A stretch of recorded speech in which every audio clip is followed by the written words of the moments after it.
Entonces vamos a seguir en el libro de Colosenses en esta mañana. Seguimos adorando al Señor ahora por medio de escuchar a su palabra. Y en esta mañana el pasaje es corto. Vamos a Colosenses capítulo 1 y vamos a mirar versículos 21 al 23. 21 al 23. Y es un pasaje corto, pero quizás se van a sorprender un poco cuando le digo esto. Mientras estuve estudiando en esta semana y orando sobre este sermón, sentí de parte del Señor que era importante tomar nuestro tiempo aquí.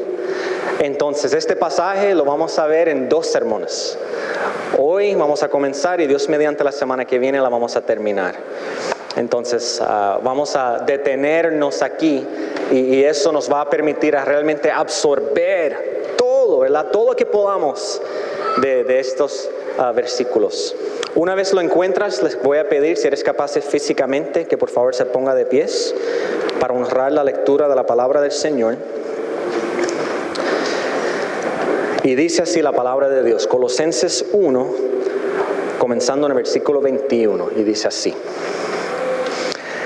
y a vosotros también, que erais en otro tiempo extraños y enemigos en vuestra mente, haciendo malas obras, ahora os ha reconciliado en su cuerpo de carne por medio de la muerte, para presentaros santos y sin mancha e irreprensibles delante de Él. Si en verdad permanecéis fundados y firmes en la fe, y sin moveros de la esperanza del Evangelio que habéis oído, el cual se predica en toda la creación que está debajo del cielo, del cual yo, Pablo, fui hecho ministro. Vamos a orar una vez más para la predicación de la palabra. Padre Santo, te damos gracias de nuevo, Señor, por este tiempo junto como familia en la fe, Señor. Y te damos gracias por todos aquellos que están, que quizás no te conocen, Señor. Tú lo has traído. Y es una bendición tenerlos aquí con nosotros. Señor, reconocemos nuestra necesidad de ti.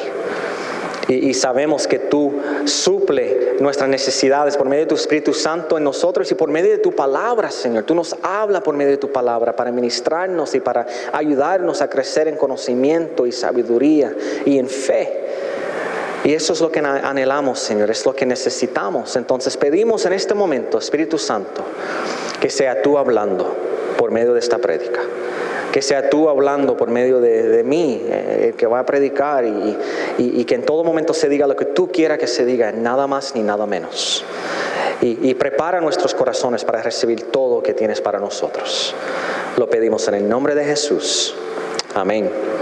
Se pueden sentar, hermanos. Hace 2 semanas, cuando estuvimos en Colosenses por última vez, miramos a versículos 15 al 20. Y en ese pasaje vimos algunos de los versículos más preciosos en toda la Biblia de Jesucristo y del señorío de Jesucristo. Y aprendimos que Jesús es supremo sobre toda la creación. Él es supremo sobre la creación, ¿por qué? Porque Él es el Hijo de Dios que creó a todo, así de sencillo. Y también aprendimos que Él es supremo sobre la iglesia. Él es la cabeza de la iglesia, lo cual significa que no solamente Él provee para las necesidades de la iglesia, y Él no solamente nos capacita a nosotros, la iglesia, para obedecerle, sino que también como cabeza de la iglesia Él tiene autoridad sobre la iglesia. Él tiene derecho a dictar a la iglesia cómo vivir y cómo debemos funcionar. Y Él nos ha dado instrucciones por medio de su palabra. Y después el pasaje terminó, si se acuerdan, con una declaración gloriosa de cómo Jesucristo reconcilia todas las cosas en sí mismo. Tanto la creación va a ver sanidad, como la humanidad también va a disfrutar de una paz eterna por medio de reconciliación en Jesús. Entonces, si no pudiste escuchar ese sermón, yo te animo que vayas a nuestra página de YouTube y lo escuches. Le va a ayudar bastante, no solamente en ese pasaje, sino para entender el resto del libro de Colosenses. Pues por lo precioso que es ese pasaje, versículos 15 al 20, vemos ahí que lo que hay es un enfoque muy universal ¿verdad que sí? Es un enfoque muy macro, muy universal. Está hablando de la creación entera, de todo el universo. Pues aquí, en el pasaje de hoy, versículos 21 al 23, Pablo aplica esa teología de reconciliación, esa enseñanza de reconciliación. Él lo aplica a un nivel micro. Lo aplica a los creyentes de Colosa.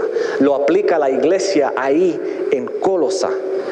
Él quiere que ellos se recuerden de que ese ministerio de reconciliación que es tan maravilloso, no es un evento distante, llevado a cabo por un Dios distante que no le importa a las personas. No, es un evento personal.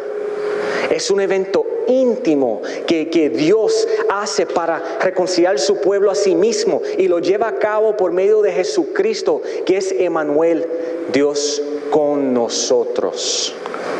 Y en recordarle a los colosenses de su reconciliación por medio de Jesús, a través de Jesús, Él les acuerda de 4 cosas bien importantes.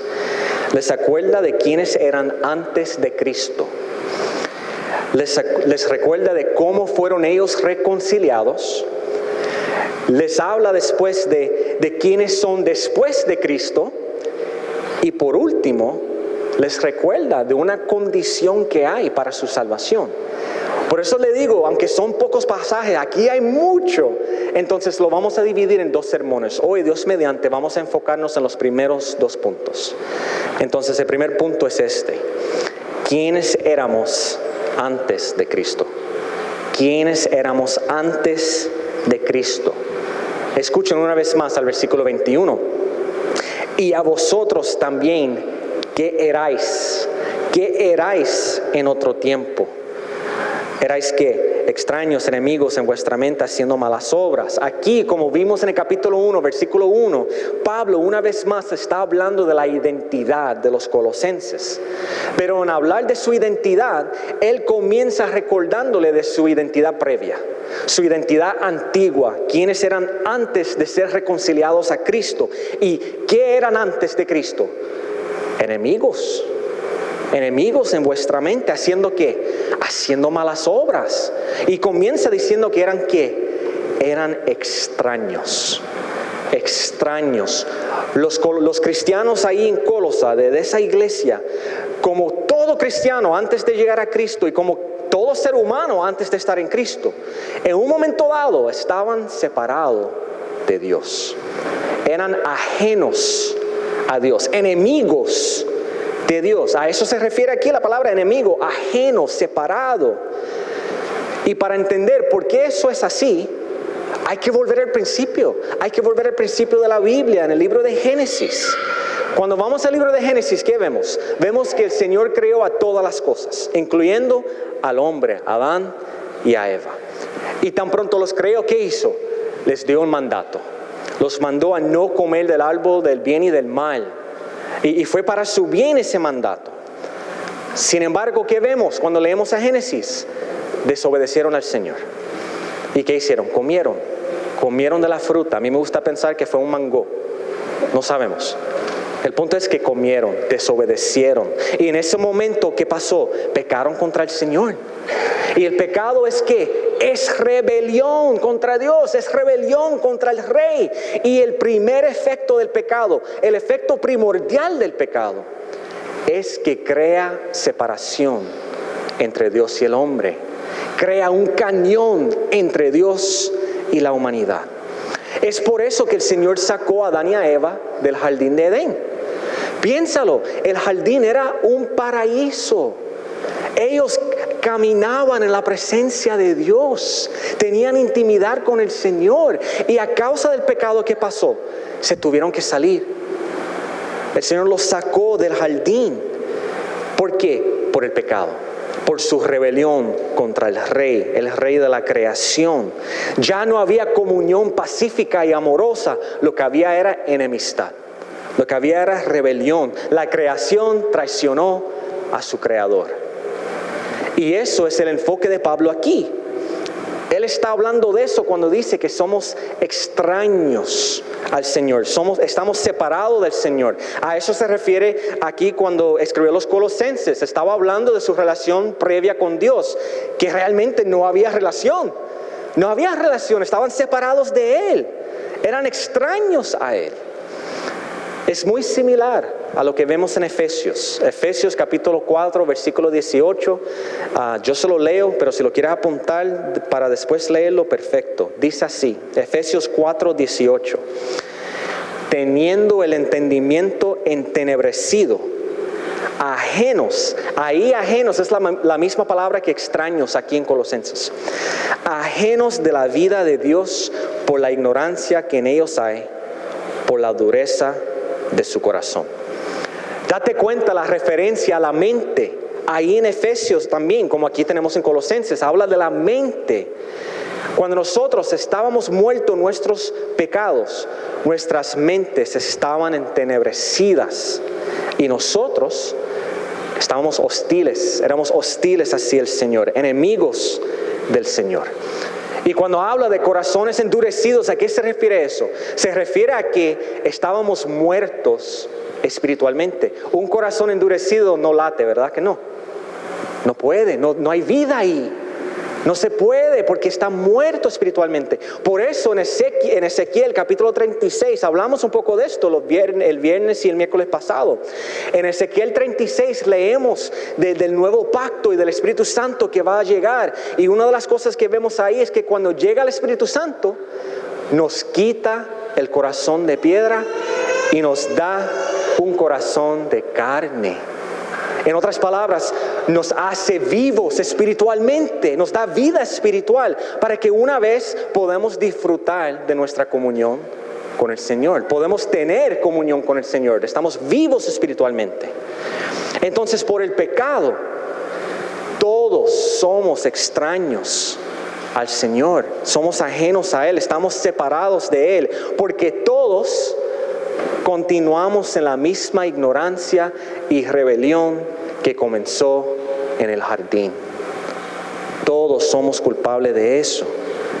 ¿Y cómo se ve esa rebelión en nuestras vidas? ¿Cómo se expresa esa rebelión? A eso sigue Pablo aquí.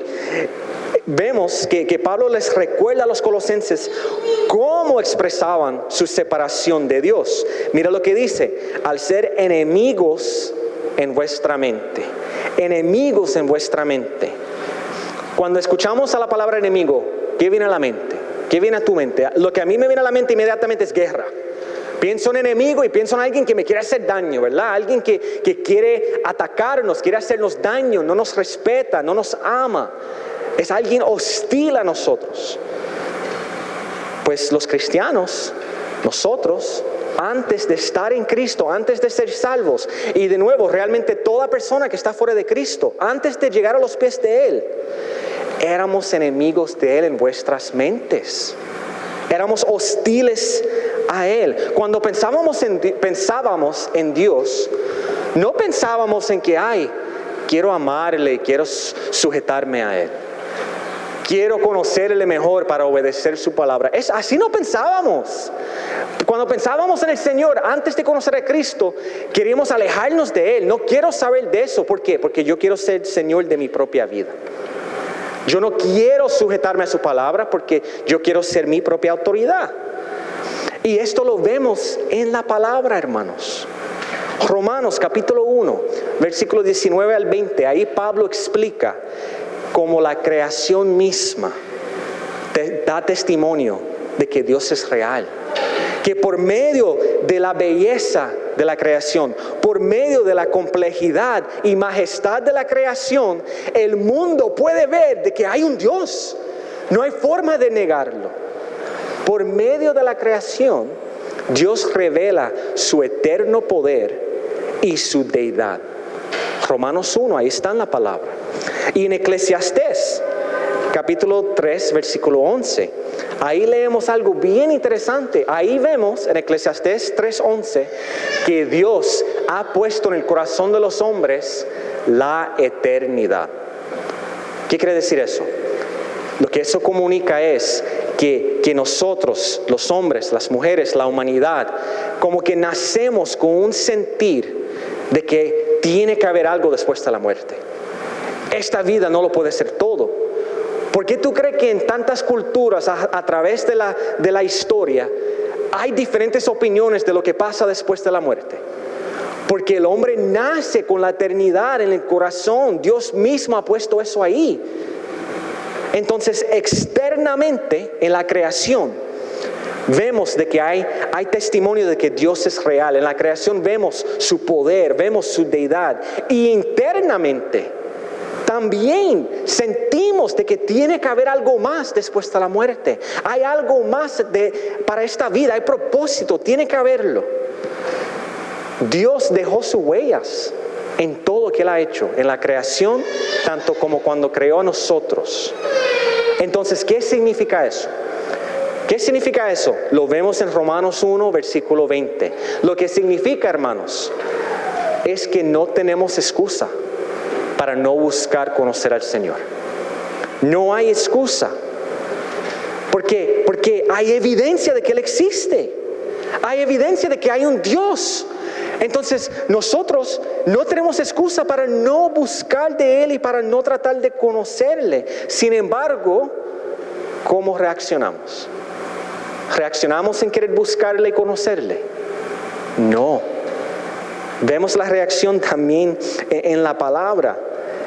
Sin embargo, en vez de buscar conocer al Señor, quien se nos ha revelado en la creación y plenamente las Escrituras, nosotros en vez de hacer eso, suprimimos la verdad en nuestras mentes. Romanos 1, 18. Suprimimos la verdad en nuestras mentes. Vemos esta evidencia, sentimos esta evidencia, pero nuestra reacción es suprimirla. No lo quiero reconocer. No lo quiero aceptar.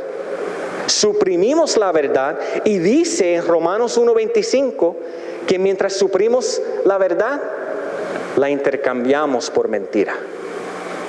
La intercambiamos por mentira. Por eso Pablo sigue ahí en Romanos hablando de cómo el hombre creó a ídolos y cómo el hombre comenzó a adorar a imágenes y se creó diferentes religiones y creencias.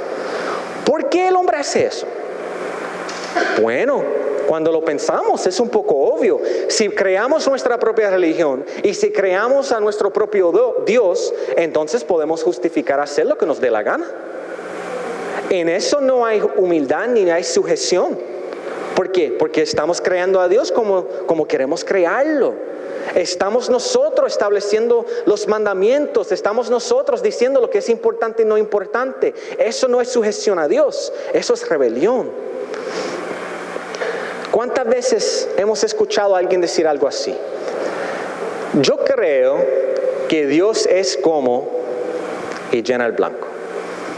Cuando yo pienso en Dios, yo creo que Dios es así, y llena el blanco. ¿Cuántas veces has escuchado eso? Yo lo he escuchado muchísimas veces. O por el otro lado, a veces escuchamos esto. Yo lo siento mucho, pero yo no puedo creer en un Dios que dice que esto está mal. Yo no puedo creer en un Dios que dice que esto es pecado. En eso no lo puedo creer. Si Dios dice eso, pues yo no puedo creer en eso. Hermanos, cuando escuchamos esas palabras, lo que dice lo que comunica eso es que esa persona en ese momento ha creado a un Dios a su propia imagen. Ellos han creado a Dios de acuerdo como ellos quieren ver y entender a Dios. Y puede ser que es que no conocen de la palabra todavía. O pueden ser que conocen de la palabra y simplemente no les gusta lo que dice la palabra. Pero cualquiera que sea el caso, no están tratando de aprender más de quién es Dios realmente como Él se ha revelado en su palabra. Están contentos, están satisfechos con simplemente imaginar cómo ellos creen que es el Señor. Y ahí se quedan. Los colosenses hacían eso antes de llegar a los pies de Cristo. Y todos nosotros hacíamos eso antes de que el Señor nos salvó. Cuando el hombre está muerto en su pecado, cuando está muerto espiritualmente, el hombre hace cualquier cosa para justificar no doblar la rodilla a Cristo. Nosotros nos inventamos cualquier cosita para justificar nuestro pecado, para justificar nuestras pasiones y acciones pecaminosas. Entonces, antes que el Señor nos salvó, la razón por la cual nosotros no queríamos someternos a Cristo no era porque no había evidencia. Era porque nosotros simplemente no queríamos buscar de Él. Éramos hostiles a Él. Éramos enemigos a Él en nuestras mentes. Nos opusimos a Él. Es importante entender eso, hermanos. Las personas que no buscan de Dios a final del día es por esto. Porque son hostiles a Él en sus mentes. Se oponen a Él. Queremos ser Señor de nuestras propias vidas y por eso suprimimos la verdad y la intercambiamos por mentira. Así dice la palabra del Señor. Y esto sigue siendo el caso hoy día para cualquier persona que no está en Cristo. Y yo les digo algo, yo estoy de acuerdo con un teólogo, yo escuché esto hace poco, un teólogo que respeto mucho, y él dijo lo siguiente: mientras está solo las personas en su cama de noche, ahí en la oscuridad, acostados, ni siquiera el más devoto ateo realmente cree en lo profundo de su interior de que esta vida y que toda la creación no tiene propósito, que hay cero propósito. Ni siquiera ellos creen eso, ni siquiera ellos creen realmente en lo profundo de su interior de que todo esto es resultado de una suerte cósmica. No. ¿Por qué no? Porque simplemente eso no es plausible. Eso requiere más fe que creer de que hay un creador. Cuando uno mira la creación y uno mira el universo, requiere más fe creer que eso surgió por chance de que hubo un Dios y que hay un Dios inteligente detrás de ella. Ellos siguen persistiendo en su oscuridad porque su corazón se opone a Dios. Son enemigos del Señor. Entonces yo mencioné ahorita que aquí hay como que una progresión, ¿verdad? Vemos primero de que somos alejados, ajenos de Dios, somos hostiles en vuestras mentes, y vemos siguiente de que nuestras mentes hostiles nos lleva ¿a qué? A hacer malas obras. Nos lleva a hacer malas obras. Las acciones pecaminosas, hermanos, no surgen de la nada. No surgen así, tú sabes, sin uno saber qué va a pasar. No. Ellos comienzan en corazones pecaminosos, en mentes pecaminosos. Nuestras mentes que eran hostiles al Señor nos llevaba a pecar contra Él. Y claro, ahora cristiano, seguimos pecando, ¿verdad que sí? Seguimos fallando, seguimos quedándonos cortos. Entonces, ¿cuál es la diferencia? La diferencia es que antes no éramos capaces de la obediencia. Lo único que producíamos eran malas obras. No éramos capaces de agradar al Señor. ¿Por qué? Porque estábamos muertos espiritualmente. Ahora en Cristo seguimos haciendo malas obras, pecamos, pero son lapsos. No caracterizan nuestras vidas las malas obras. Esa es la gran diferencia. Entonces, una pregunta aquí. Aunque nuestro pecado siempre es contra el Señor, ¿solamente afecta al Señor o afecta también a las otras personas? ¿Afecta nuestro pecado a las otras personas? Sí, claro que sí. Sí. Y ya establecimos aquí, ¿verdad? Que el enfoque de Pablo era la relación de los colosenses con Dios. Él está explicando, Él está recordando a ellos de que eran extraños al Señor, que antes estaban separados de Él. Yo lo sé, ese es el enfoque. Pero antes de ver cómo se lleva a cabo la reconciliación, es importante para nosotros reconocer que el pecado no solamente afecta nuestra relación vertical con Dios. El pecado afecta nuestras relaciones horizontales con los demás también. Si volvemos al principio de nuevo, en el jardín de Edén, Adán y Eva, justo después que pecaron, inmediatamente después que comieron del fruto, ¿qué vemos? Se lo voy a leer. Génesis 3, versículo 7. Entonces fueron abiertos los ojos de ambos y conocieron que estaban desnudos. Entonces cosieron hojas de higuera y se hicieron delantales. Una vez sus ojos, entonces, ¿verdad? Entonces quiere decir, entonces, por el pecado sus ojos fueron abiertos. Fueron abiertos, ¿por qué? Por el pecado. Sus mentes entendieron algo, sus mentes captaron algo en ese momento. ¿De qué se dieron cuenta? De que estaban desnudos. Antes no, ni cuenta se daban. Y ahí, por el pecado, se dieron cuenta de que estaban desnudos. Entonces el primer esposo y la primera esposa que vivían en el paraíso y tenían paz perfecta y disfrutaban de una intimidad perfecta entre ellos, comenzaron a sentir vergüenza, comenzaron a sentir culpabilidad. ¿Por qué? Por el pecado. ¿Y qué los llevó a hacer el pecado? Se cubrieron, se taparon. En otras palabras, ¿qué intentaron hacer? Se querían esconder el uno del otro. No me mires, no me ves. Donde había confianza y transparencia, ahora lo que había es culpabilidad y vergüenza. Y trataron de esconderse. Y los efectos del pecado seguían.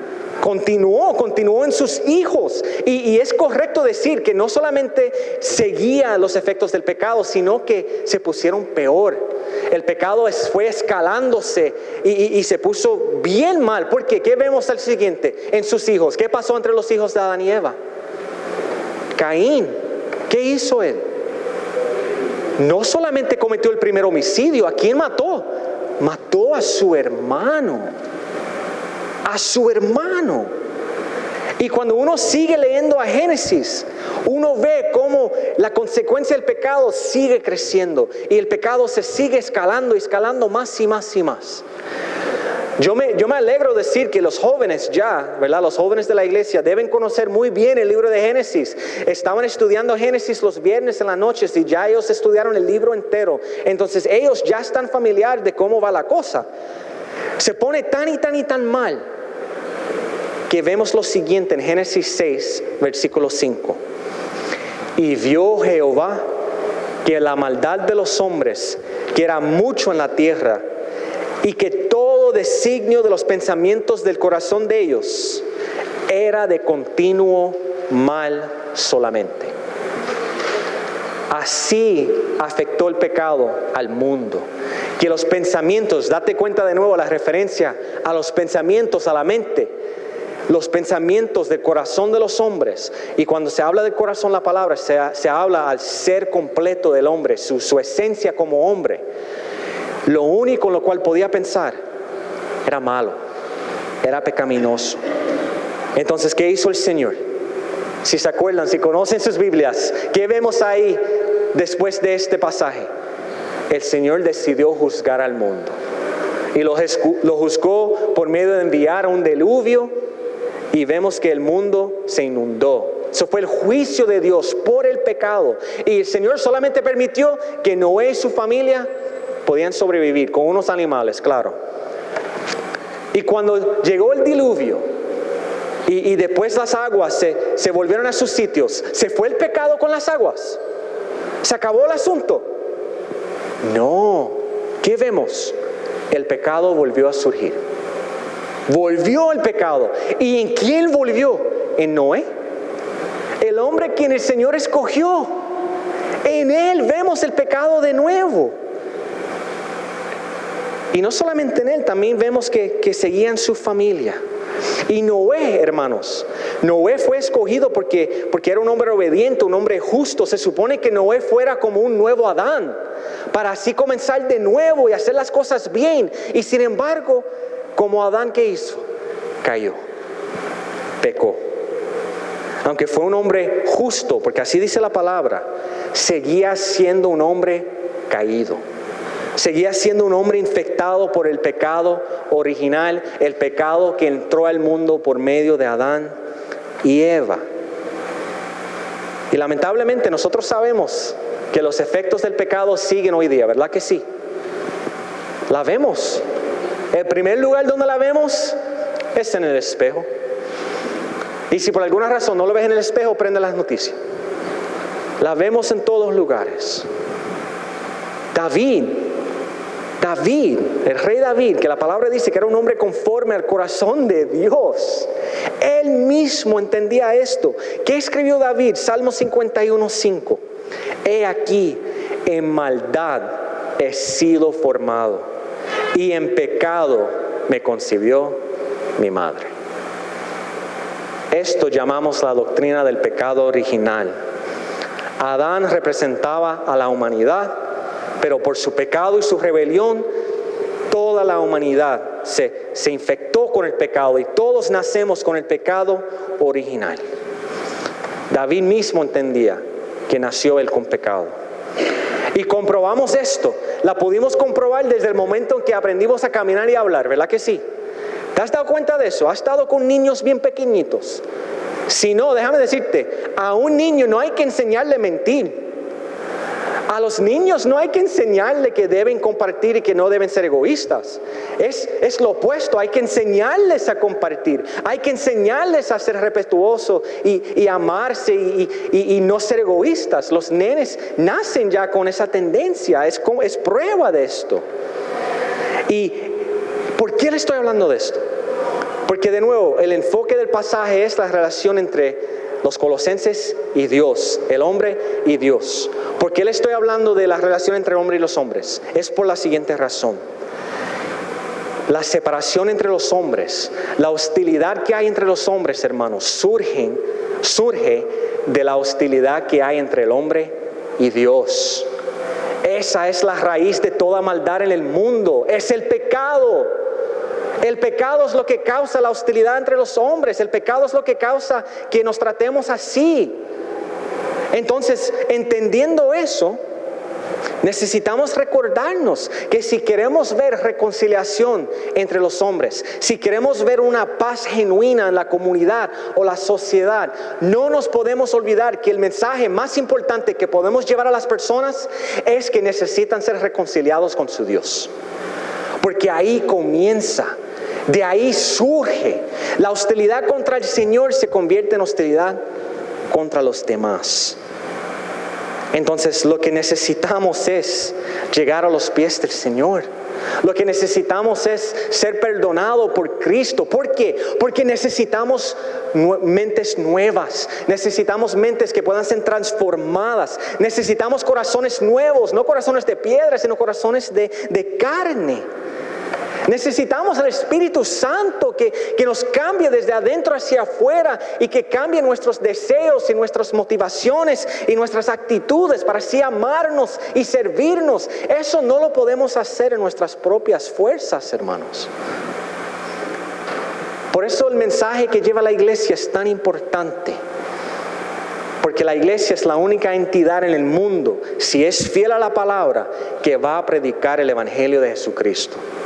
Y es por medio de la reconciliación del hombre con Dios que vamos a poder ver reconciliación entre el hombre y el hombre.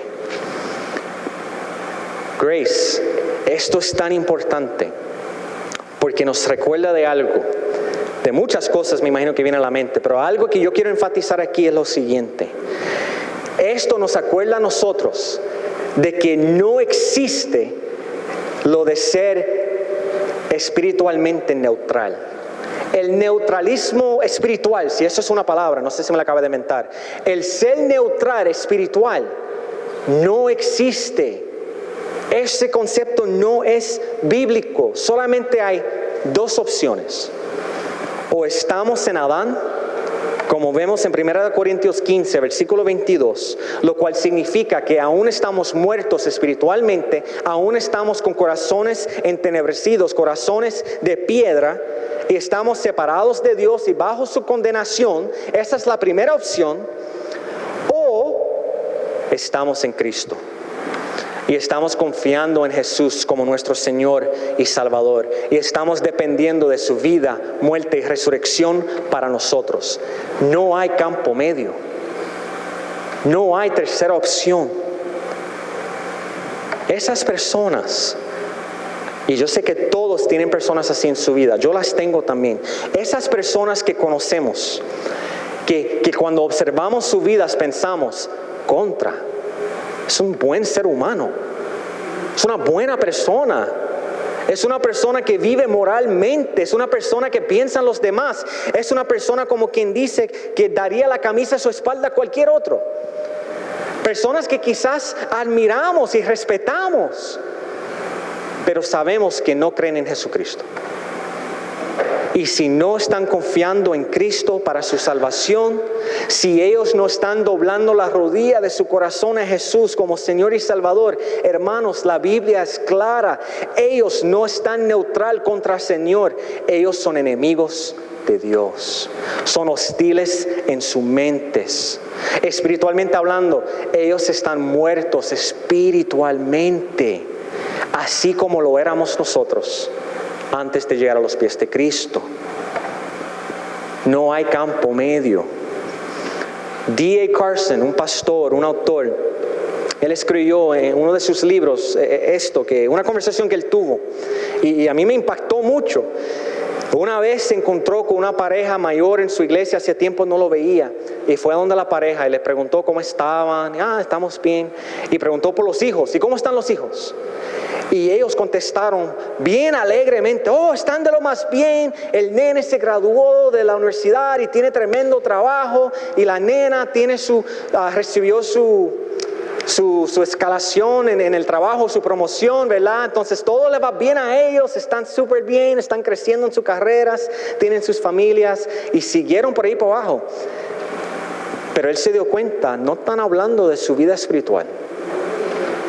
En ningún momento me mencionó cómo estaban espiritualmente. Entonces, teniendo confianza con ellos, ¿verdad?, le preguntó, ¿pero cómo están sus hijos espiritualmente hablando? Y se pusieron tristes, hermanos. Cayeron sus rostros. ¿Por qué? Porque ahí se dieron cuenta, no están caminando con el Señor, no están honrando a Dios, están viviendo en desobediencia al Señor. Están comprobando con sus vidas que quizás no conocen al Señor, y es algo que da miedo. Entonces, en ese momento, esos padres se dieron cuenta de que estaban perdiendo de vista lo que es más importante. Estaban actuando y viviendo como que todo estaba bien en la vida de sus nenes, porque terrenamente hablando, todo andaba bien con ellos. Pero espiritualmente hablando, las cosas no andaban bien. Yo les comparto esto porque nosotros, y yo me incluyo, caemos en esta trampa, hermanos. Quizás no con nuestros hijos, quizás es con un compañero de trabajo o un vecino, pero nosotros caemos en esta trampa. A veces yo creo que muchos de nosotros nos encontramos pensando algo así: pero fulano es tan amable, y mira cómo ayuda, y mira cómo sirve, y mira las obras que hace, es buena persona. Yo no tengo que sacar el tiempo para compartir el evangelio, están bien. Mira su vida, es buena persona, están bien. A veces como que nos agarramos de esa excusa para no hablar o para no orar. A veces miramos las vidas de las personas y como vemos a una persona que se ve buena, que sus acciones son buenas, se nos olvida de cuál es su estatus espiritual, lo cual es más importante. Caemos en esta trampa, y cuando caemos en esta trampa, ¿qué pasa? Oramos menos por ellos. Somos menos intencionales en tratar de hablarle del evangelio. No pensamos en eso, no le damos tanta prioridad. ¿Por qué? Porque nos estamos diciendo que están bien, cuando realmente en sus mentes son hostiles al Señor. Son enemigos de Él, siguen en Adán. Entonces, no me escucha decirte, yo no estoy diciendo a nadie que hay que ir a las personas y a las malas, darle en la cabeza con el evangelio. No estoy diciendo eso. Hace falta sabiduría y prudencia, hace falta saber cuándo hablar y cuándo no. Pero no podemos perder de vista de que si no están bien con Cristo, espiritualmente no están bien. Están bajo la condenación del Padre. Y que, hermanos, que eso nos motive a orar por ellos, que eso nos motive a orar para oportunidades para hablarle de Cristo, que eso nos llene de pasión y fervor para ministrarles. No podemos perder la esperanza. Tenemos que seguir, pero vamos a tener eso consciente. Vamos a tener consciente de que la vida espiritual es lo más importante. ¿Por qué? Porque eso determina lo que sucede para el resto de la eternidad. El buen trabajo, la familia, la promoción, eso no nos garantiza nada en la eternidad. El que asegura nuestra eternidad en el cielo, en la presencia de Dios, es Cristo. Entonces, si me escuchas hoy y no eres cristiano, si tu fe no está en Cristo, escúchame decirte, aunque eres buena persona, por decirlo así, aunque eres una persona que trata de ayudar a los demás y tratas de servir y bendecir y no le robas a nadie, si estás fuera de Cristo, sigues siendo enemigo de Dios. Y quizás te impacte lo que te voy a decir, pero por tu pecado no eres diferente que el que es prostituta. No eres diferente a la persona que vende drogas. No eres diferente al que está en la cárcel. Al final del día todos están bajo el juicio del Señor. Todos. Sea la persona que trata de hacer las cosas bien o sea el que no. Por nuestro pecado estamos separados del Señor y necesitamos un Salvador. Necesitas, si no conoces a Cristo, necesitas un Salvador. Y gloria a Dios. Vamos a lo bueno.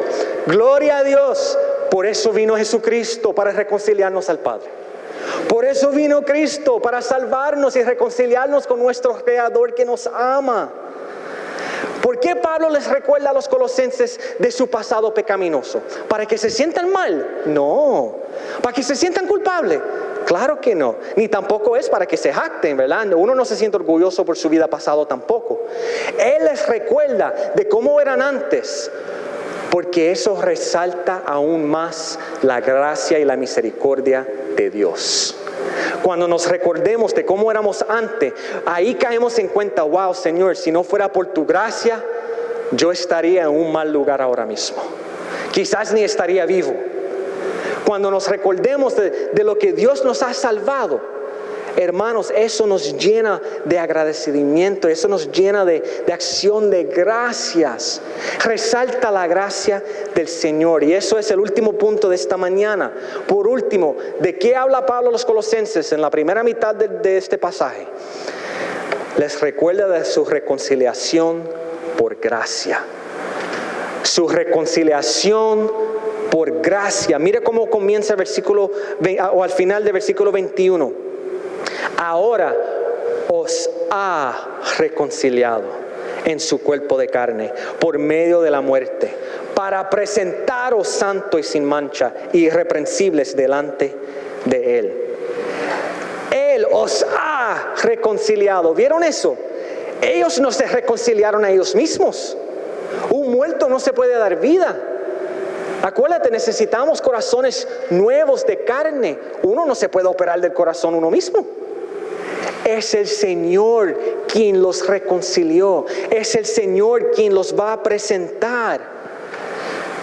Para los cristianos que están aquí hoy día, que me están escuchando, el hecho de que nuestras mentes han sido transformadas, el hecho de que ya no anhelamos hacer las mismas cosas de antes, que ya no encontramos felicidad y gozo en el pecado, y cuando pecamos sentimos convicción y nos arrepentimos y pedimos perdón. El hecho de que ese cambio ha surgido en nosotros, ¿sabe por qué es? Es porque Cristo, por su gracia, nos reconcilió al Padre. No es por nada que nosotros hemos hecho. Nada. No es por nuestra obediencia. Es por su obediencia al Padre. No es porque nosotros somos dignos de ser salvados y perdonados. No, pero Cristo sí es digno, porque honró al Padre perfectamente y murió por nuestros pecados. Cuando Él murió en la cruz por el pecado, hermanos, Él sufrió la ira eterna de Dios en su cuerpo. Un cuerpo humano. Por eso Pablo dice, cuerpo de carne. Cristo fue 100% Dios, pero también fue 100% hombre. Él tenía cuerpo de carne como tú y yo. Entonces vamos a pensar en esto por un momento.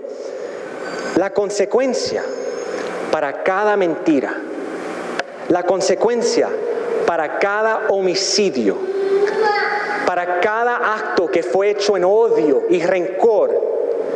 La consecuencia de cada aborto que sucedió, la consecuencia del pecado de todo el pueblo de Dios, cayeron sobre el cuerpo de Cristo en la cruz. Cayeron sobre Él. Cuando entendemos eso, nos damos cuenta de algo.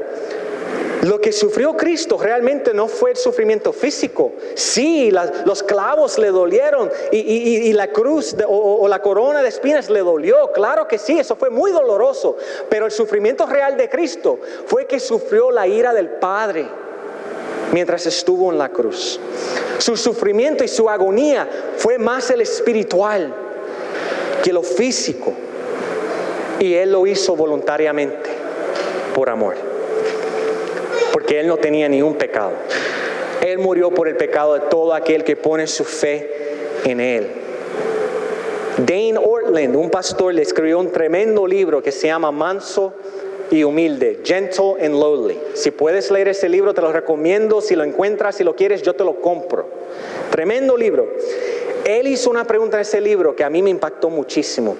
En un momento dado, él pregunta en el libro, ¿cómo fue que Cristo, mientras estaba en la cruz, mientras sufría la ira eterna del Padre, la ira del Padre para el pecado a través de miles de años cayó sobre Él, cómo fue que Él no perdió su mente?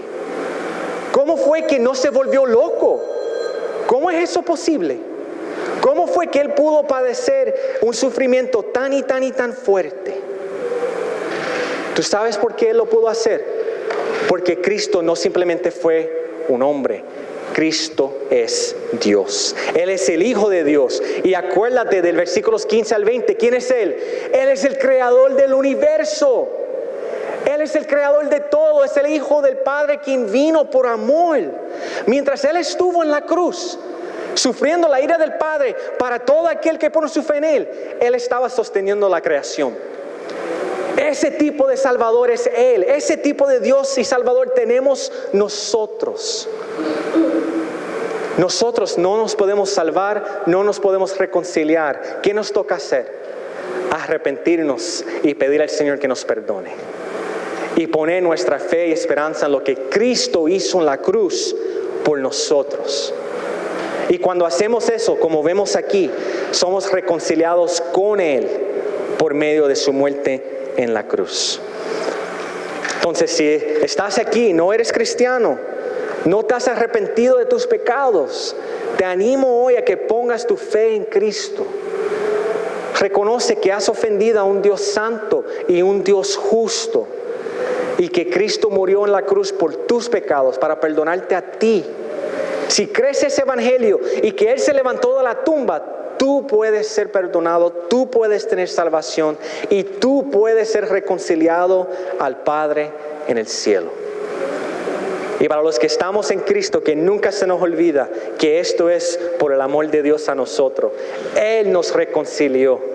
Él es el que nos va a presentar al Señor. Y la semana que viene, Dios mediante, vamos a ver más de la reconciliación y vamos a ver más cómo es la vida después de que Cristo nos salva. Amén. Espero verlos para parte 2. Vamos a orar para terminar. Padre, una vez más te damos gracias por tu palabra. Gracias, Señor, por el milagro que es la salvación, Señor.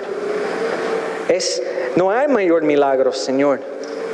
Por medio de Cristo, lo que Él hizo, tú nos da vida eterna, Señor.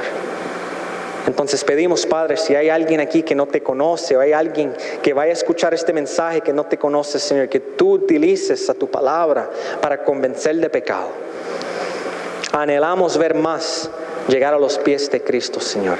Y los que somos tus hijos, Señor, anhelamos crecer más en gratitud y en amor y en conocimiento de ti y de tu palabra, Señor. Entonces pedimos que utilices a esta palabra, Señor, para bendecir a tu pueblo. Y si se dijo algo que no se tenía que decir, bórralo de nuestras mentes, Señor. Pero en todo te damos gracias a ti, porque tú nos amaste primero y nos sigues amando aún en nuestras imperfecciones, porque nos amas en Cristo. Bendito eres, Señor. En su nombre oramos. Amén.